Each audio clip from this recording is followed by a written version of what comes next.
बहुत बहुत बधाइयां महाराज। सोमवार की जन्माष्टमी का भी पर्व है, तो आप सभी को अभी से भगवान कृष्ण के जन्म महोत्सव की बहुत बहुत बधाई। हमारे लड्डू गोपाल कल्लू जी महाराज साल में एक बार उनके स्नान का हम लोग रखते हैं। तो कल रात्रि को 8 बजे से 9 बजे तक हमारे यूट्यूब चैनल पर, फेसबुक पर आप लोग लाइव ठाकुर जी के 1 घंटे का 8 बजे से 9 बजे तक स्नान का दर्शन रात्रि को कर सकेंगे। मोबाइल पर आप लोग आराम से अपने यूट्यूब फेसबुक पर ठाकुर जी के सुंदर स्नान का दर्शन, जो साल में एक बार का हम लोग करते हैं, उसका दर्शन आप कर सकते हैं। एक पात्र में जल और दूध ले लीजिए। तो कहोगे गुरुजी ये कथा कहाँ से निकाल के लाए हो? तो विष्णु पुराण में से आप उसको स्मरण कर सकते हो। काय में से? विष्णु पुराण में से। एक पात्र में देसी गाय का दूध, जल उसमें रखकर, और आपके अगर लड्डू गोपाल हो, यदि आपके घर में ठाकुर जी हो, लड्डू गोपाल हो, विष्णु जी का कोई स्वरूप हो, श्री हरि का कोई स्वरूप हो, तो उस पर आप संध्या के समय पर दुर्वा डालकर, उस दुर्वा से अगर लक्ष्मी जी के नामों का 108 बार उच्चारण कर घी का दिया लगाकर, कैसर के चावल साथ में रखकर, केवल उस जल का सेवा की और भाव की जरूरत पड़ती। भगवान विष्णु ने जाते हुए शिव बाबा को देखा। शंकर भगवान से, भगवान नारायण ने कहा आप कुछ कहेंगे नहीं? भगवान शंकर कहते हैं नारायण चिंता मत करो, ये बद्रिकाश्रम में जो आएगा चने की दाल चढ़ा कर जाएगा, चने की दाल को मंदिर के पीछे बैठकर ओम नमः शिवाय बोलकर जो नारायण को समर्पित करेगा, उसके मनवांचित फल को मैं 3 महीने में पूरा कर दूंगा, उसके मन की कामना को मैं 3 माह में पूर्ण कर दूंगा। आज भी नियम है, चने की दाल को लेकर जाते हैं, बद्रिकाश्रम के मंदिर के पीछे बैठकर चने की दाल को लेकर ओम नमः शिवाय का जाप करते हैं। 7 बार ओम नमः शिवाय बोलकर चने की दाल वापस घूमकर भगवान विष्णु को समर्पित करी जाती है, तो 3 महीने में मनोकामना पूरी हो जाती है। भगवान की मूर्ति जितनी छोटी होगी उतना सुख देती है, जितनी बड़ी हो जाएगी उतने लाड़ की जरूरत पड़ जाएगी, उतने लाड़ की जरूरत।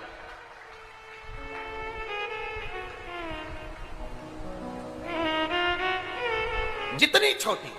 अब आप कहोगे गुरुजी तुम इतनी बड़ी बड़ी बातें करते हो, तुम्हारे ठाकुर जी भी तो देखो कितने बड़े हैं। आपको मालूम होगा कि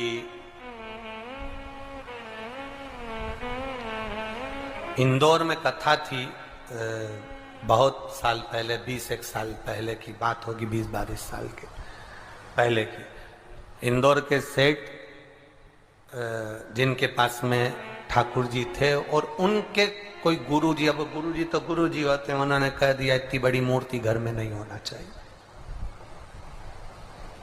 अब उनको कह दिया कि इतनी बड़ी मूर्ति घर में नहीं होना चाहिए, तो वो इनको नर्मदा जी में विसर्जन के लिए लेकर जाने लगे या कहीं देने के लिए जाने लगे। वो हमारे यहाँ कथा में आए थे, तो वो अटैची लेकर आए थे, तो पूछ लिया हमने कि इस अटैची को आप कहाँ ले जा रहे हैं, क्या है इसमें?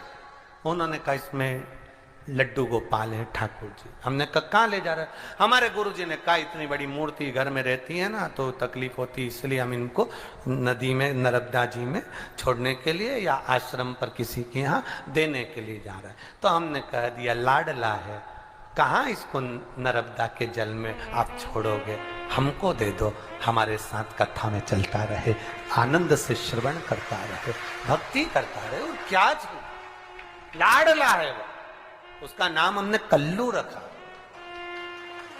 हमारा कल्लुआ है, लाडला।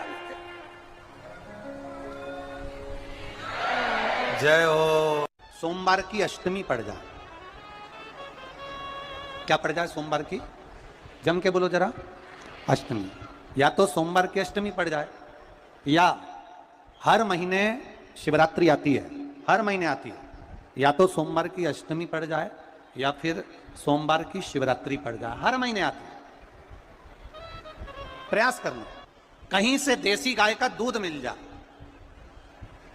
थोड़ा सा दूध देसी गाय का मिल जाए, थोड़ा सा दूध देसी गाय का, थोड़ा सा दूध अगर प्राप्त हो जाए, बेलपत्री के पत्ते से दूध कटोरी में लेकर, मात्र बेलपत्री के पत्रे से एक एक बूंद अगर दूध, आप एक बूंद अगर ज्यादा ना मिला हो, 1 चम्मच भी अगर आपको दूध देसी गाय का मिल गया हो, और सोमवार की अष्टमी पड़ जाए या सोमवार की, जम के बोलो, शिवरात्रि पड़ जाए, उसमें केवल अगर देसी गाय का दूध मिल जाए, जर्सी गाय का नहीं हो, देसी गाय का अगर दूध मिल जाए, बेलपत्री के पत्ते से तुम्हारे घर के अंदर अगर शिवलिंग है या मंदिर में शिवलिंग है या तुम्हारे नजदीक में कोई शिवलिंग है, उस पर बूंद बूंद एक एक बूंद अगर शिवलिंग पर दूध समर्पित कर रहे हो, श्री शिवाय नमस्तुभ्यम, नमः शिवाय या षडाक्षर मंत्र ओम नमः शिवाय या 33 अक्षर का मंत्र महामृत्युंजय मंत्र, इसका स्मरण कर कर शिव जी पर देसी गाय का दूध समर्पित कर कर इस बेलपत्री को अशोक सुंदरी वाली जगह पर अगर आप समर्पित कर देते हैं, फिर आप जिस भी चीज के लिए अप्लाई करें, मेरा देवाधिदेव महादेव आपका हाथ पकड़कर खींचकर आगे बढ़ा ही दे।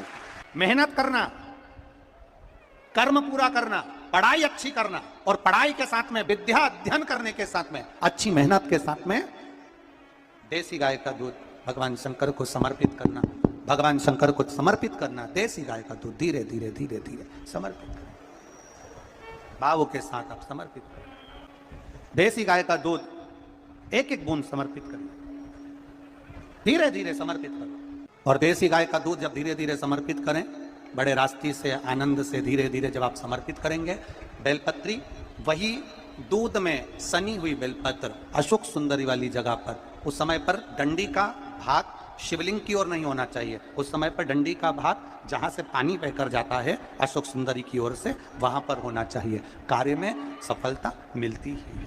शिव तत्व को धारण करें। सोमवार की अष्टमी का मतलब आपको इंदौर की कथा में बताया था, जिस दिन शंकर और पार्वती के मिलन का दिवस हो, और केवल एक माता पार्वती के अकेले मिलन का नहीं, 64 योगनियां तक भगवान शंकर से मिलने के लिए आती है। पीला चंदन लगा लेना। कितना लगाना है? बीच वाला जो पत्ता है उस पर पीला चंदन। जब आपको लगे कि मेरा जीवन बहुत कष्टमय है, अब ये रोग, अब ये कष्ट दूर ही नहीं हो रहा, अब ये आए दिन तकलीफ पर तकलीफ बढ़ती जा रही है, आए दिन रोग बीमारी, पैसा घर में बच नहीं रहा, दोनों पत्ती के बीच में जो डंडी का भाग होता है, आपको कहा था, आपको स्मरण में होगा शायद, हमने जब बेलपत्री की महत्वता बताई थी तो उस बेलपत्री की महत्वता में कहा था ब्रह्मा विष्णु महेश ये 3 हैं, बोला था। बीच में ये बड़ी पत्ती से लेकर जो 2 पत्तियां होती हैं, इनके बीच में जो जगह बचती है, इसमें मां पार्वती के 64 योगनियां, मां पार्वती अपनी पूर्ण सिद्धि के साथ में जितनी भी देवी के स्वरूप हैं, वो माता 64 योगनियां देवी के स्वरूप में यहां पर विराजमान होती हैं। 2 पत्ती के नीचे से जो डंडी होती है नीचे तक, ये पूरी डंडी में 33 कोटि देवी देवताओं विराजमान होते हैं इस पूरी डंडी के अंदर। तो ये बीच वाली पत्ती है, ये जो बीच वाली पत्ती का जो भाग होता है, इस पत्ती के भाग में शहद का प्रयोग कर कर, यहां पीला चंदन, लाल चंदन, शहद का प्रयोग कर कर, इसी तरह से पकड़कर ये बेलपत्री की जो डंडी है वो अशोक सुंदरी पर जब आप समर्पित करें, तो जहां से जल बहता है उस ओर पर इस पत्ती को चढ़ाकर केवल आपके हृदय की बात कहकर देवाधिदेव महादेव से कोई भी शिव जी का मंत्र, पंचाक्षर नमः शिवाय, षडाक्षर ओम नमः शिवाय, श्री शिवाय नमस्तुभ्यम या महामृत्युंजय मंत्र, जो शिव का मंत्र हो आपके पास में, उसको बोलते हुए देवाधिदेव महादेव को धीरे धीरे जल की धार चढ़ाना प्रारंभ करो। जल की धार जब पूर्ण होने लगे, उसमें थोड़ा जल बचे, तब अशोक सुंदरी पर जो तुमने बेलपत्र चढ़ाई है वहां उस जलधार को चढ़ा। ये प्रयोग आपको केवल सोमवार की अष्टमी पढ़ने पर ही करना है। कौन से दिन करेंगे? जम के बोलिए जरा। सोमवार की अष्टमी पढ़ने पर यह प्रयोग करें और जल चढ़ाकर बाबा से विनती कर कर उसी बेलपत्र को वापस उठाकर कहीं जलाशय में या किसी पेड़ के नीचे विसर्जन कर दें और 1 लोटा जल वहां भी चढ़ा दें। बस निवेदन कर कर आ जाइए, मेरा बाबा 3 माह के अंदर हाथ जरूर पकड़ेगा और आपको दलदल से बाहर निकाल देगा। हमें बताया था जिस दिन शंकर और पार्वती के मिलन का दिवस हो, और केवल एक माता पार्वती के अकेले मिलन का नहीं, 64 योगनियां तक भगवान शंकर से मिलने के लिए आती है। पीला चंदन लगाना। कितना लगाना है? बीच वाला जो पत्ता है उस पर पीला चंदन। जब आपको लगे कि मेरा जीवन बहुत कष्टमय है, अब ये रोग, अब ये कष्ट दूर ही नहीं हो रहा, अब ये आए दिन तकलीफ पर तकलीफ बढ़ती जा रही है, आए दिन रोग बीमारी, पैसा घर में बच नहीं रहा, बहुत कष्टमय जीवन है, इसमें लगाओ पीला चंदन बेलपत्री की बीच वाली महाराज। और बीच पत्ती पर जब चंदन लग जाए, लगने के बाद में ये दोनों पत्ती पर लाल चंदन लगा लीजिए। इन दोनों पत्ती के बीच में जो डंडी का भाग होता है, आपको कहा था, आपको स्मरण में होगा शायद, हमने जब बेलपत्री की महत्वता बताई थी तो उस बेलपत्री की महत्वता में कहा था ब्रह्मा विष्णु महेश ये तीन है, बोला था। बीच में ये बड़ी पत्ती से लेकर जो दो पत्तियां होती हैं, इनके बीच में जो जगह बचती है, इसमें माँ पार्वती के 64 योगनियां, माँ पार्वती अपनी पूर्ण सिद्धि के साथ में जितनी भी देवी के स्वरूप हैं, वो माता 64 योगनियां देवी के स्वरूप में यहाँ पर विराजमान होती हैं। दो पत्ती के नीचे से जो डंडी होती है नीचे तक, ये पूरी डंडी में 33 कोटि देवी देवताओं विराजमान होते हैं इस पूरी डंडी के अंदर। तो ये बीच वाली पत्ती है, ये जो बीच वाली पत्ती का जो भाग होता है, इस पत्ती के भाग में शहद का प्रयोग कर यहाँ पीला चंदन, लाल चंदन, शहद का प्रयोग कर इसी तरह से पकड़कर ये बेलपत्री की जो डंडी है वो अशुक सुंदरी पर जब आप समर्पित करें तो जहां से जल बहता है उस ओर पर इस पत्ती को चढ़ाकर केवल आपके हृदय की बात कहकर देवाधिदेव महादेव से कोई भी शिव जी का मंत्र, पंचाक्षर नमः शिवाय, षडाक्षर ओम नमः शिवाय, श्री शिवाय नमस्तुभ्यम, या महामृत्युंजय मंत्र, जो शिव का मंत्र हो आपके पास में, उसको बोलते हुए देवाधिदेव महादेव को धीरे धीरे जल की धार चढ़ाना प्रारंभ करो। जल की धार जब पूर्ण होने लगे, उसमें थोड़ा जल बचे, तब अशोक सुंदरी पर जो तुमने बेलपत्र चढ़ाई है वहां उस जलधार को चढ़ा। ये प्रयोग आपको केवल सोमवार की अष्टमी पढ़ने पर ही करना है। कौन से दिन करेंगे? जम के बोलिए जरा। सोमवार की अष्टमी पढ़ने पर यह प्रयोग करें और जल चढ़ाकर